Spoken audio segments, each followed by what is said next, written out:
Hello there friends, and welcome to Creative Cooking. Today we're going to make deviled ham. It's a great appetizer. It's awesome for picnics.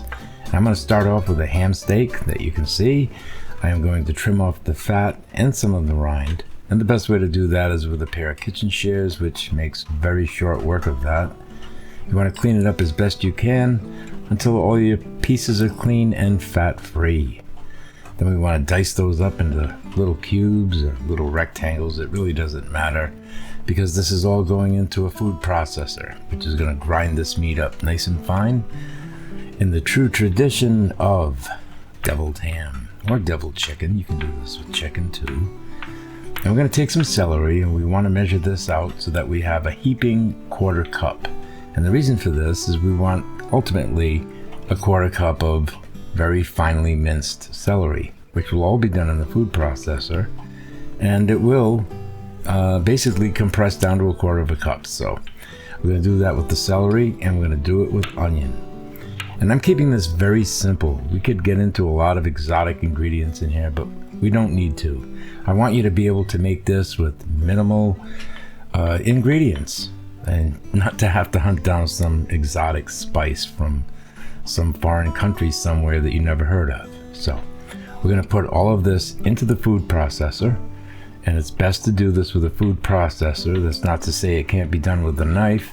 It can, but it's just a lot of work. And you don't just turn on the food processor. No, you use the pulse feature. And what that does is it allows the large chunks to drop down in between pulses so that it grinds up evenly. You may have to scrape down the sides a little bit, but that's all right.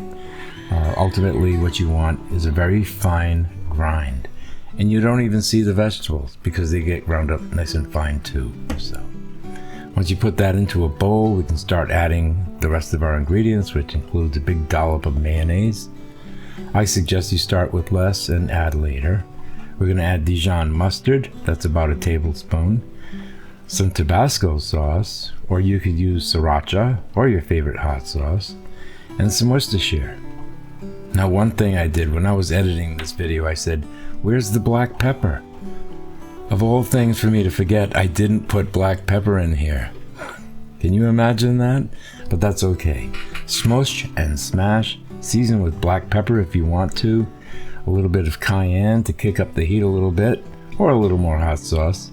And when you're done, you just cover it with some cellophane or put it in, another container and refrigerate that for like 2 to 3 hours. Give those flavors a chance to combine, and besides, it tastes better when it's cold. At that point, you take it out, put it in a nice little serving dish. Doesn't matter what you use as long as it's the right size for the amount you're making. And then we're going to garnish. And what I'm doing here is I'm using the old trick with cucumbers. You can do the same with zucchini too. And that is to use a vegetable peeler and only take off about maybe 80% of the green skin. And if you do it this way with alternating stripes, when you cut it into coins, they're going to come looking like something like a poker chip or something you'd get at a casino. You see that? You get those nice little green stripes along the edges of the coin. And we're going to garnish by just slipping those around the perimeter of our bowl.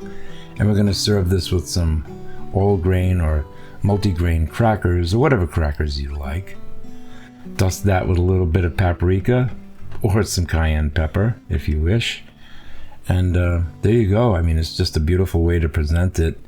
You can bring this out to the table, your coffee table, and serve it up with crackers and pickles and olives or anything else you like. So I hope you give it a try, and I hope you come back each week for more great videos made for people who like to cook. Until then, ciao.